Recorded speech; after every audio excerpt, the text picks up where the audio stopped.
Good afternoon, you're watching ABC News GH. This is ABC News. I am Abna Mante. Coming up in the headlines, as minority in parliament seeks to invoke Article 97, a constitutional lawyer says the process will end in futility. We will bring you more on this.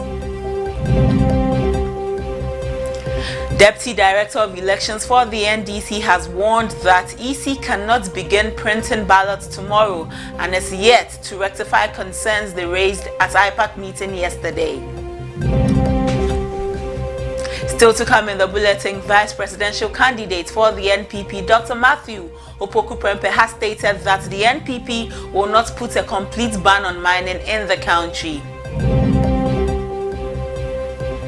In business, Cocoa Farmers Cooperative Union have attributed the recent surge in cocoa smuggling across borders to significant price differentials between producer countries. And on the international front, a gas tanker explosion in the Jigawa state in Nigeria claims over 90 lives, leaving several others injured. Stay with us, we have details of these and more coming up shortly.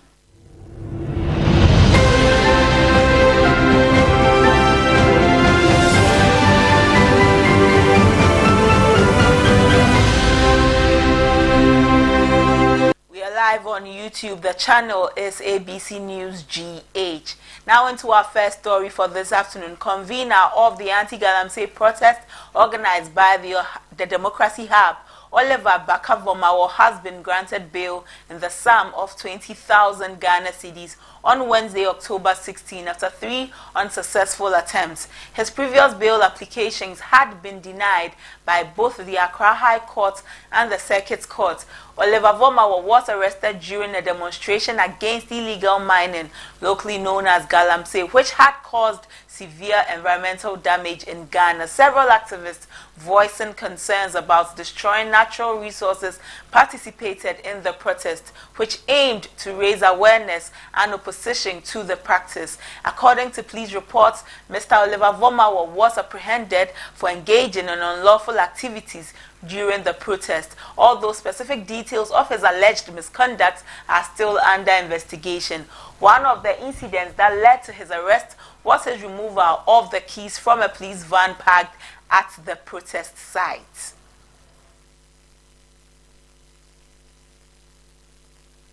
Away from that, Minority Leader Kaisel Atoforsen has stated that the NPP MPs in Parliament cannot continue to hold themselves as the majority side of the House. This follows a request and statement placed before the House by former Minority Leader Haruna Idrisu, speaking to out carpet-crossing MPs and get the minority side declared as the majority caucus of the House. Making an argument on the floor of Parliament, Kaisel Atoforsen says that based on the facts before the House, the minority side will soon be declared majority, regardless of an injunction seeking to stop the procedure. Indiscipline is what has landed our dear country into debt hole and brought untold hardships to the people of Ghana.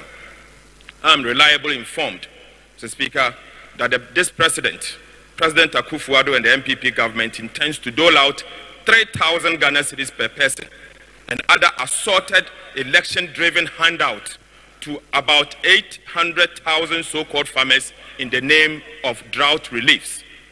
Mr. Speaker, it is obvious that this government has not learned any useful lessons from the misuse of the COVID-19 funds and the borrowed funds on reckless consumption-driven expenditure. This NPP government must be reminded that Ghana's economy, which they have badly mismanaged, is still not out of the woods yet. The Speaker, hence, strict fiscal discipline, fiscal responsibility rules must be upheld, even during an election year. Right Honorable Speaker, I thank you. Lawyer Kwame Adolfo further has stated that the Minority Caucus's invocation of Article 97 to remove the 4 MPs is an exercise in futility. According to him, the results of what the minority seeking may not be realized soon, and they will not realize the effects they are seeking. He further stated that the complexity of Article 97 demands an interpretation of the Supreme Court to clear all doubts about when and how the Speaker can declare a seat vacant based on the provision. He spoke on ABC in the morning. Early December, there's an election, less than 2 months. So I don't understand the game that they are playing, because at the end of the day, even if the Speaker makes a decision and says, I have declared those seats vacant, that decision will still be subject to being challenged at the High Court as per Article 99. And you know, that in itself takes some time for the High Court to decide. By that time, we would have finished voting in December. So all this is going to end up being an exercise in futility. I can't see the end game having effect immediately. You may end up getting the results, but that will be way after the elections have been conducted. Constitutional lawyer Kwame Adolfo also added that a seat can be declared vacant only when the Speaker of Parliament has evidence of the Member of Parliament exiting the political party they won the seat with. Speaking on ABC in the morning, lawyer Kwame Adolfo highlighted that there should be a formal notification from the political parties of the 4 MPs to the Speaker of Parliament, adding that the Speaker of Parliament, Alban Bagbin, can only act when he has evidence, as the decision of the Speaker is subject to challenge by the High Court. Correct, because the Speaker needs some evidence, official evidence, to be able to rely on, because the Parliament is a Parliament of record.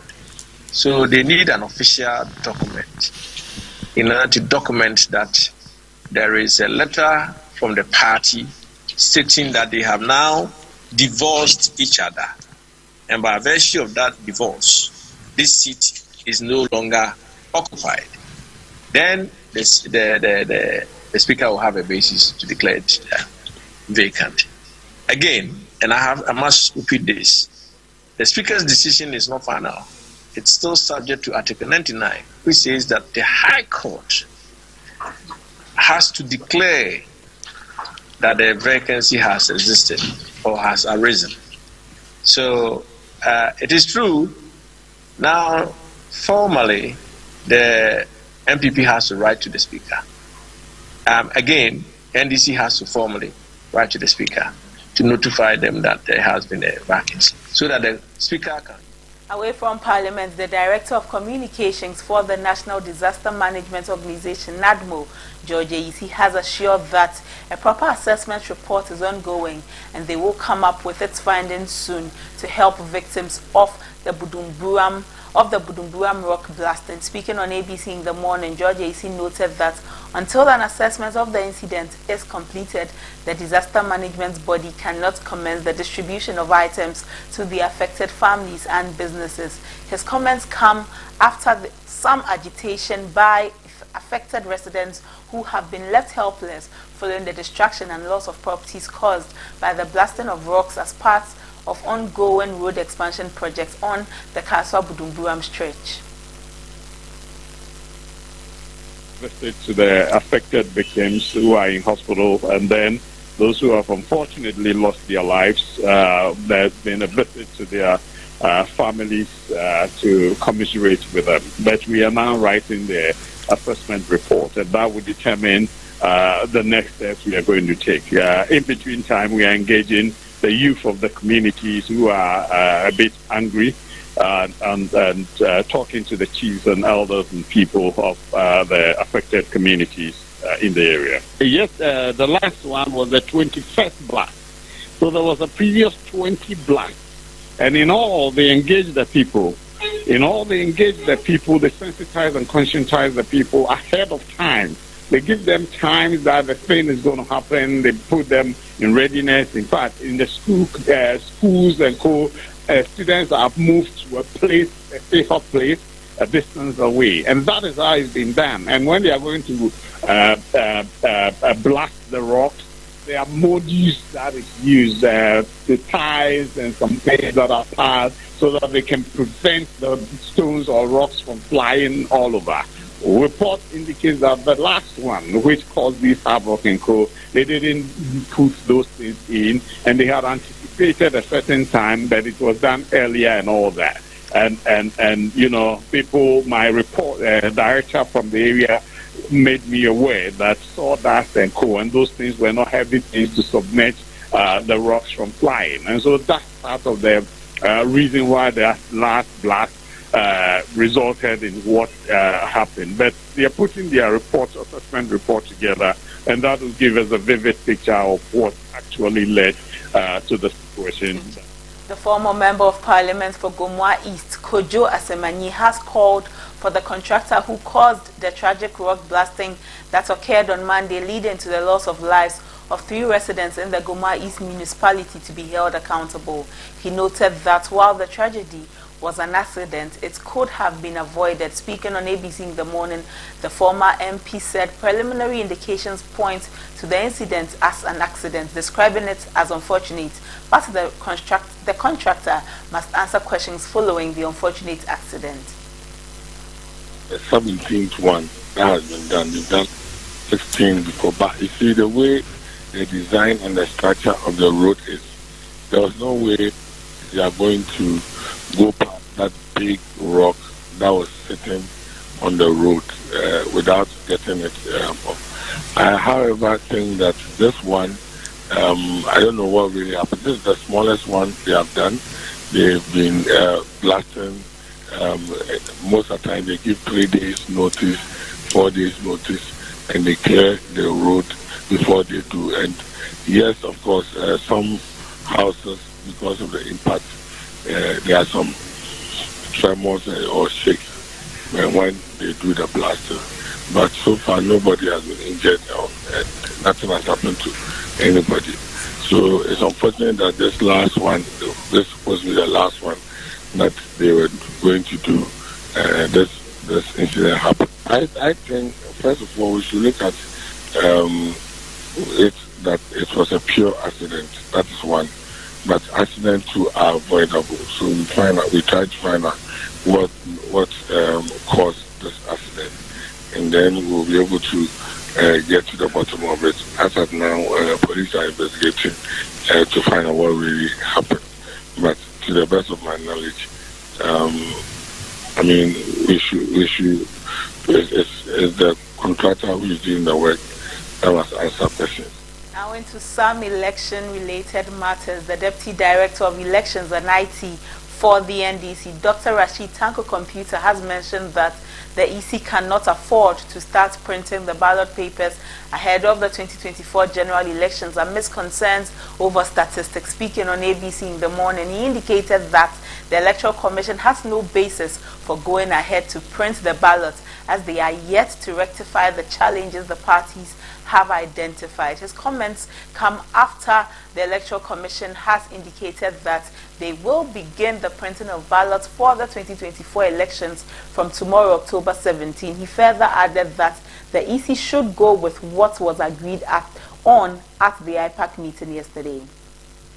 I don't think they can start printing the ballots tomorrow. You know, we took some far-reaching decision and they accepted it about the signing on the pink sheet to be printed, and then the ballot. We have signed off for the statement of pool, which at that point I remember the presidential candidate of reps of Movement for Change had issues with their symbol, and that delayed it a bit.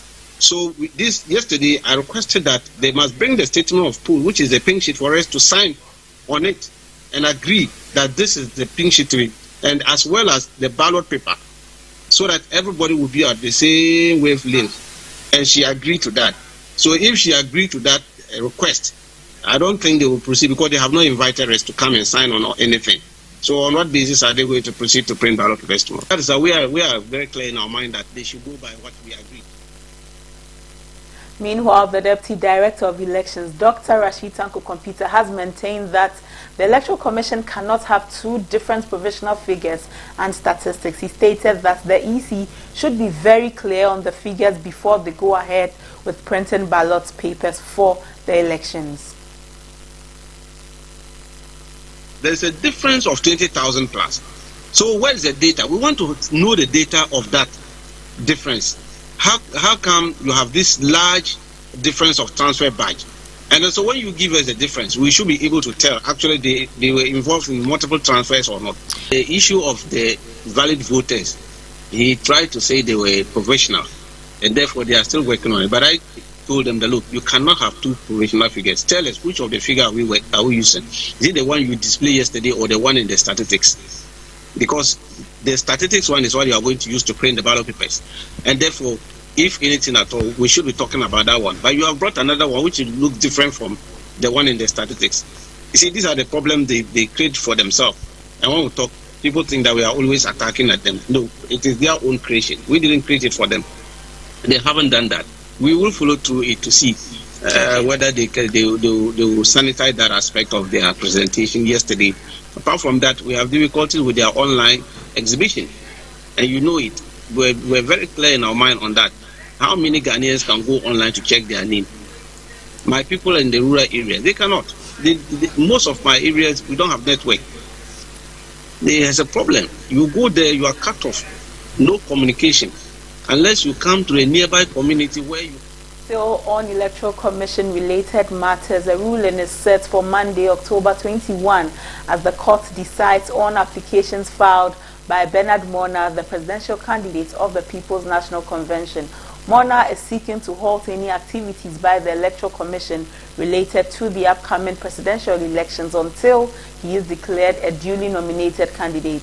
Mona's legal action comes after he was disqualified by the Electoral Commission from contesting in the 2024 presidential elections. He was among 10 aspirants disqualified for incomplete nomination forms and failure to correct certain errors. Mona contends that his disqualification was unlawful and infringed upon his rights. Known to the court, that time was of the essence because I've been reliably informed that they are already printing ballot papers. But the point is, you cannot sacrifice administrative convenience on the altar of violating constitutional principles. The judge has duly asked the lawyer in court as an officer of the court to advise his client, the Electoral Commission, that because of the pendency of this suit and the fact that it's been adjourned to Monday for a ruling, the client, that's the Electoral Commission, who's off counsel, should desist from doing anything that will overreach the decision of this court. And I think and I believe that my learned senior will do the proper thing by advising the Electoral Commission to stay its hands until Monday. There is no need to be in an indecent haste. What is important is to give every citizen who is qualified an opportunity. Away from that, vice presidential candidate for the New Patriotic Party, Dr. Matthew Opoku-Prempeh, has reaffirmed the government's commitment to safeguarding water bodies and forest reserves while allowing for responsible mining practices in Ghana. However, he was quick to clarify that while mining activities will continue, they will not occur in sensitive areas such as water bodies or forest reserves. His comments come in response to ongoing concerns regarding illegal mining activities, commonly known as galamsey, which have significantly harmed the country's natural resources. Speaking on Accra-based Peace FM on Wednesday, October 16, Dr. Matthew Opoku-Prempeh emphasized that mining is a vital contributor to the nation's economy and will not be halted. Pact. Now parties didn't sign say illegal mining, especially mining in water bodies and forests, is a no-go area. Nichinya and say a good year in betu, you because where to? Sir? You betu, yeah, tu. A juma a good year the banisika de more bino. Gold for oil and gold for reserve. Okay, better I. Every time I gonna see the name I do. And I come here, bet you change him. Say in your time near call exchange rate now, Kayana. But change him. Why gold? We cannot neglect gold in the economy of the country going forward. But the best we can achieve is say, yes, see a good year no, the because we two. Na mom yen tu no nsuom and a yen tu no kwaye. Ye de hyehyeye beba a kire enkrofo na ekotu agudie no. Community mining no, small scale mining no. Ye de hyehyeye beba ne amamu fidi papa we de betu na ye wia yetimi asa very store environment no. Ye mpe mercury no ne keka ho say abai kofa na ado abai ne kofa catcher machines here there at the buy. Ma gold, higher amount of gold for the same amount of work you've done. Bonica or say water is life. And when the last tree dies, the last man dies. Etina oko desert so will be antisono because it's only tree be any.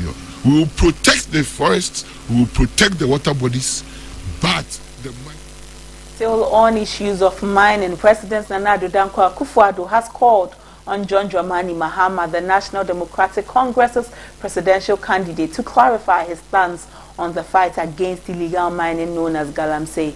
President Akufo-Addo criticized Mr. Mahama for what he described as contradictory and inconsistent statements on the issue. He urged Mr. Mahama to provide a clear and firm position on how he intends to tackle the problem, given its impact on Ghana's environment and resources. The president's remarks come as illegal mining remains a major concern, threatening national resources and livelihoods across the country. The president also proposed a non-partisan approach to addressing the Galamsey issue, suggesting that both parties commit to a political pact.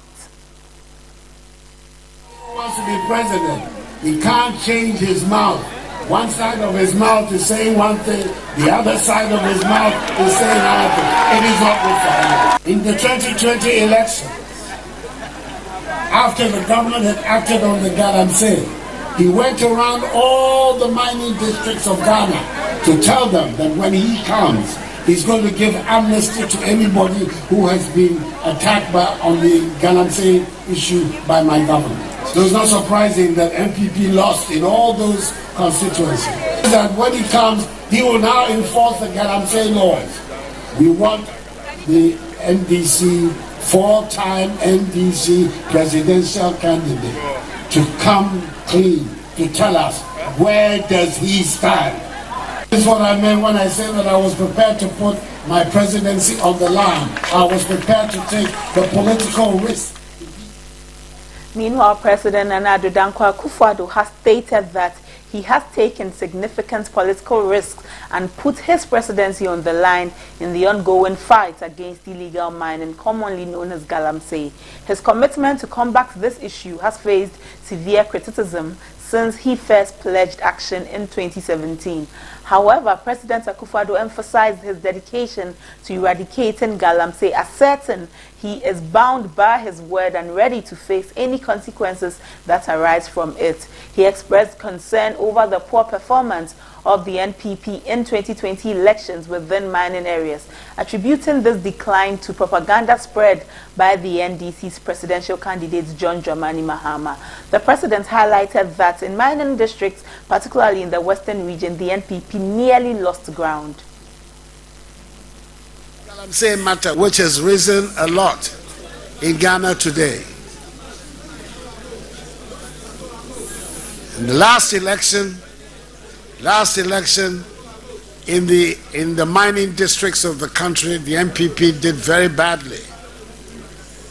Largely because the NDC presidential candidate and the party had gone around the mining areas and saying that the policy that I was implementing of trying to stop Galamsey would be reversed when he came to power, and that those who were already in jail for offenses, the Galamsey offenses, all of them would be amnestied.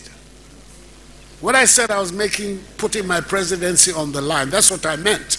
That I was prepared to take the political risk involved in trying to deal with this Galamsey phenomenon. The result, of course, was that the mining districts, especially in the western region, all of them, including almost, nearly, even Takwa, was lost to the MPP.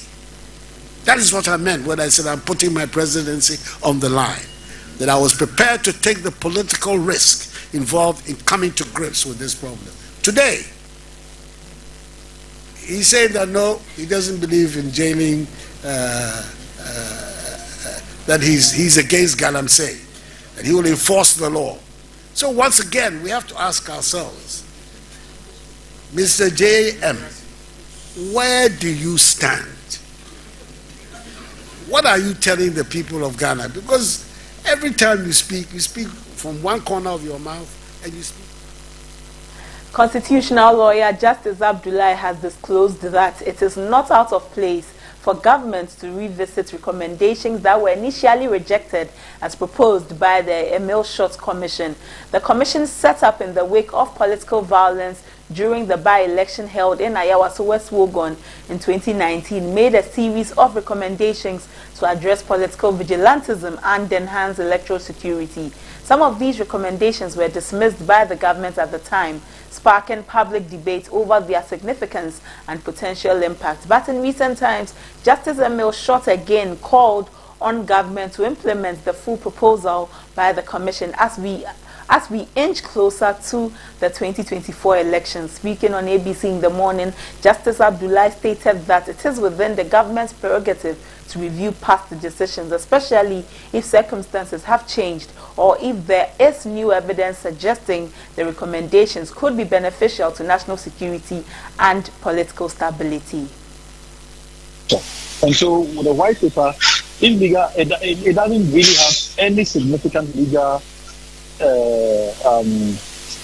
effect beyond simply communicating the position of the executive or the president on the recommendations or the findings of the committee that issued it. Beyond that, the only other legal effect it has is the timeline that it has to enable the parties affected to take a decision as to whether to appeal the finding, an adverse finding made against them or otherwise. And so it does not invalidate the recommendation. Well, let's take a breather. We will be back with more stories.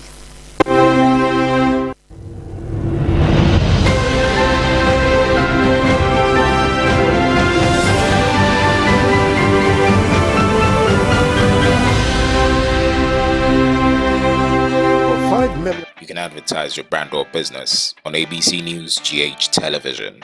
Call us on 030-278-8645 or 050-993-0360 to secure your slot.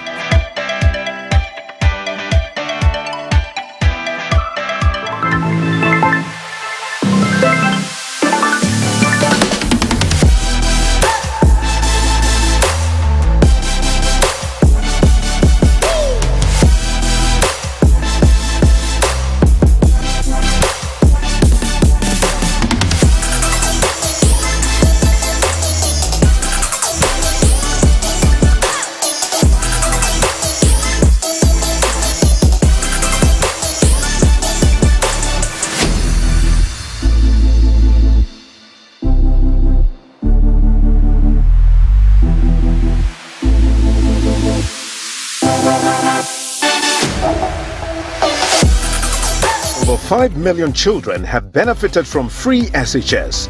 Protect free SHS. Vote Dr. Baumia, #1 on the ballot. Over 5 million children have benefited from free SHS. Protect free SHS. Vote Dr. Baumia, #1 on the ballot.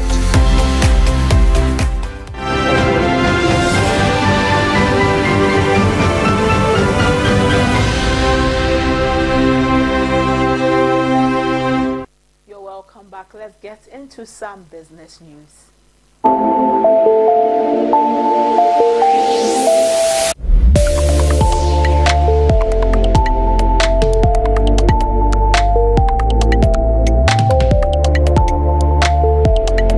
The president of the Seshwi-Bekwai Cocoa Farmers Cooperative Union, Isifu Isaka, has attributed the recent surge in cocoa smuggling across borders two significant price differentials between producer countries. This follows a disclosure by the CEO of Cocoa Board, Dr. Joseph Boahin Edu, who said that Ghana loses an alarming 120,000 metric tons of cocoa to smuggling, a phenomenon that adversely affects the country's production. Speaking on ABC in the morning, he stated that the higher prices offered by certain producer countries have led to an influx of farmers and traders smuggling cocoa beans to these regions in search for better financial returns. Factors is attributed to the fact that there is a price differential between producing countries, particularly neighboring producing countries. So if you take Ghana, Cote d'Ivoire, Togo, Burkina, where this smuggling have been taking place, it means that there is a price difference which is appreciable in other countries than Ghana. If you go to the field, farmers are selling the cocoa around $3,500, $3,700 in Cote d'Ivoire. But in Ghana, farmers do not have the opportunity to sell above the government price. So it means that definitely people will smuggle the cocoa from Ghana to Cote d'Ivoire or Togo and get. Meanwhile, Isifu Isaka has advocated for either full or semi-liberalization of Ghana's cocoa industry, raising concerns over the current lack of transparency in the sector. He explained that the current structure of the cocoa business, which is largely controlled by government, has led to inefficiencies and opacity. He suggested that introducing liberalization could enhance competition, improve accountability, and ultimately benefit farmers. That even with the system we are having now, if there is transparency and accountability, then it's good we maintain this old system. But the system lacks accountability, the system lacks transparency. How much is Cocoa Board spending on each ton of cocoa? We don't know. Cocoa Board will tell you we purchase input for cocoa farmers freely. We hire labor freely. We paid ABC. On how much? What was the cost? Because of lack of transparency and accountability, I think it will be good either we go full liberalization or semi-liberalization, where cocoa farmers in Ghana will also get the opportunity to negotiate with traders above the government price, because there is a total lack of transparency. Away from that, World Bank has disclosed in its October 2024 Africa Pulse report that Ghana's inflation is expected to end 2024 at 23.2%. The year-on-year inflation is, however, expected to take a nosedive to 11.5% in 2025. This would help drive down interest rates and the cost of borrowing. According to the report, inflation in sub-Saharan Africa is projected to decline from 7.1% in 2023 to 4.8% in 2024 and 4.6% in 2025-2026. It added that the slowdown of inflation appears to be broad-based across the region. About 70% of the countries are set to register lower inflation in 2024 compared to the previous year. This proportion will reach nearly 80% in 2025. However, in 3/4 of the countries in the region, inflation rates are expected to be higher than they were during the pre-pandemic period. The dynamics of disinflation in sub-Saharan Africa distinguishes two groups of countries, namely low and high inflation countries.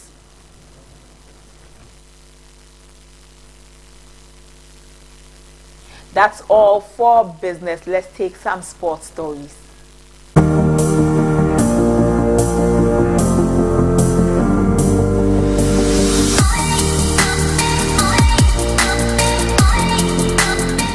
In sports, the English Football Association has announced the appointment of Thomas Tuchel as the new head coach of the England senior men's national team. Tuchel, a German coach, will take over the role in January 2024, replacing Gareth Southgate. He will be assisted by Anthony Barry, an English coach who has worked with Tuchel at Chelsea and Bayern Munich. Tuchel has released a video expressing his excitement. Hi guys, Thomas here. Quite a bit nervous. It's my first message as the English head coach. I'm at Wembley, where else? And there's also a reason to be a bit nervous. I think that's a good thing. I can promise you I'm very excited, I'm very honored, and I will do everything that we have qualify for World Cup first of all, and then we have a successful World Cup and try to get a second star on our shirt. All the best and see you. The appointment of Thomas Tuchel has sparked a debate, with some questioning the decision to hire a foreign coach over an English candidate, Gary Neville. Gary Neville, a former England international, expressed his concern, stating that we are damaging ourselves by overlooking English coaches and that the FA should have considered local talent instead. Well, they've got a great coach, that there's no doubt. Thomas Tuchel's got a proven track record. He's obviously as well proven that he can win big knockout matches. So I think from that point of view, the FA cannot be in any way criticised. They've probably got the best available coach in Europe and the world at this moment in time. So I think fitting that criteria, absolutely, they're spot on. I'm not sure it fits the criteria of St George's Park and the belief in English coaches and the actual growth in, I suppose, the English team's performance in this last 7 or 8 years, not just actually with the first team, but with the women's team and obviously with the youth teams as well, where St George's Park was going to be a hotbed of proving that English coaches could get back to the top in Europe, which is proving to be very, very difficult. It's difficult for English coaches to get the top jobs in the Premier League, and that's rightly so. We've got some of the best clubs in the world. But it's now obviously gone to an international manager, and it's not really about Thomas Tuchel. But there is an element of disappointment in my head, thinking about the fact that the FA have gone. That's all for sports. Let's get into international stories.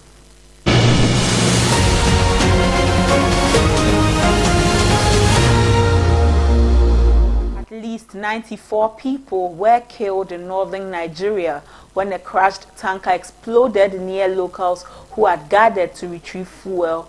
The toll is expected to rise from the blast, which happened late evening local time on Tuesday in Majia, a village in Jigagwa, in Jigagwa State. The driver lost control and the tanker somersaulted and spilled fuel into a drainage ditch. As a result, residents rushed to scoop the fuel when the explosion happened.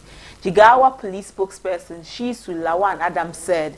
He added that at least 50 people were seriously injured, adding that the death toll was provisional.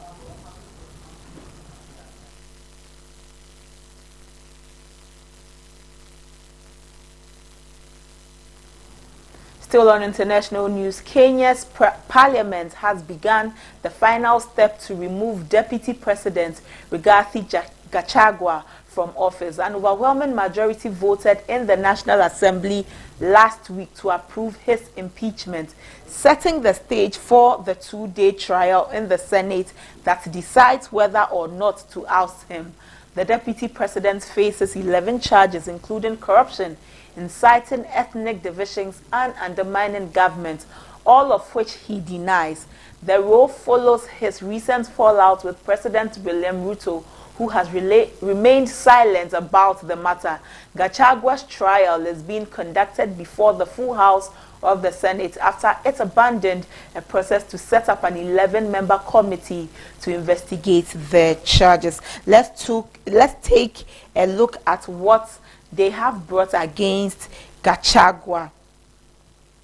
So Gachagua's impeachment motion was initiated by lawmakers citing 11 charges. And these 11 charges include enriching himself, stirring ethnic hatred, corruption, inciting ethnic divisions, and undermining government, amongst others. These are a few of the charges that have been brought against him. His response to these charges are that he is committed to truth and accountability, and he is pleading for forgiveness.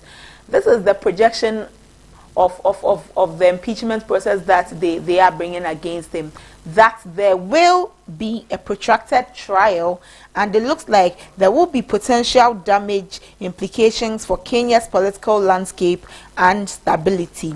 And there is a history of presidents and deputies' disagreements. So these are some of the things that have come against Kenya's deputy president, Gachagua. Gachagua's impeachment motion was initiated by lawmakers citing concerns over his abrasive politics and alleged undermining of the government from within. The deputy president has been accused of promoting tribalism and making divisive comments which have been seen as antagonizing other communities.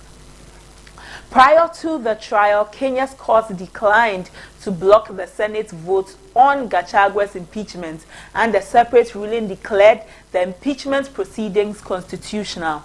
This is his response. Gachagua has defended himself, insisting that his outspoken nature is a result of his commitment to truth and accountability. He has also implored President William Ruto, legislators and Kenyans to forgive him for any wrongdoing during his tenure.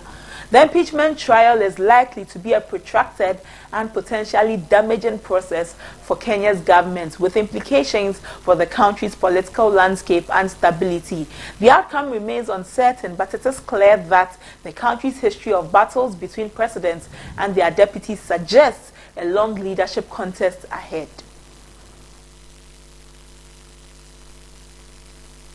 And that is all for international news. Let's take some entertainment stories.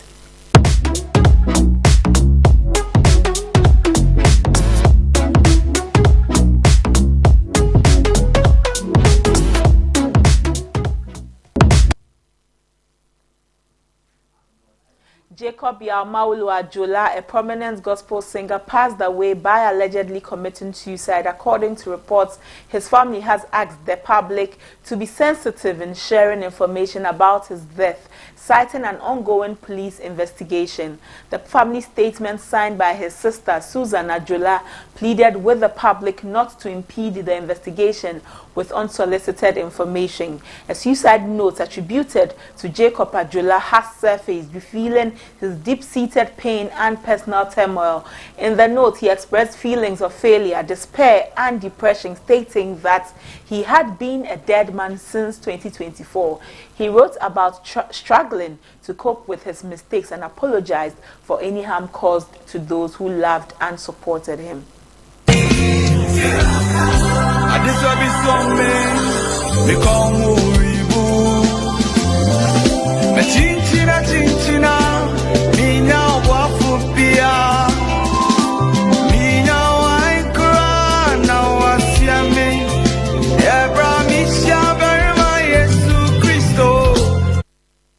That is all for the news this afternoon, but before we go, a recap of our top stories.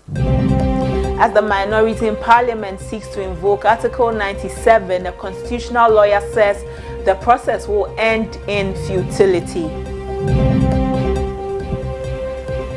Deputy Director of Elections for the National Democratic Congress has warned that the Electoral Commission cannot begin printing ballot papers tomorrow, as it's yet to rectify concerns they raised at IPAC yesterday. Vice presidential candidate for the NPP, Dr. Matthew Opoku-Prempeh, has stated that the NPP will not put a complete ban on mining in the country. And in business, Cocoa Farmers Cooperative Union has attributed the recent surge in cocoa smuggling across borders to significant price differentials between producer countries. In international stories, a gas tanker explosion in Jigawa State in Nigeria claims over 90 lives, leaving several others seriously injured. We are grateful for your time this afternoon. For more news, visit our website www.abcnewsgh.com. Interact with us via our socials at abcnewsgh_. I am Abna Mante. Enjoy the rest of your day.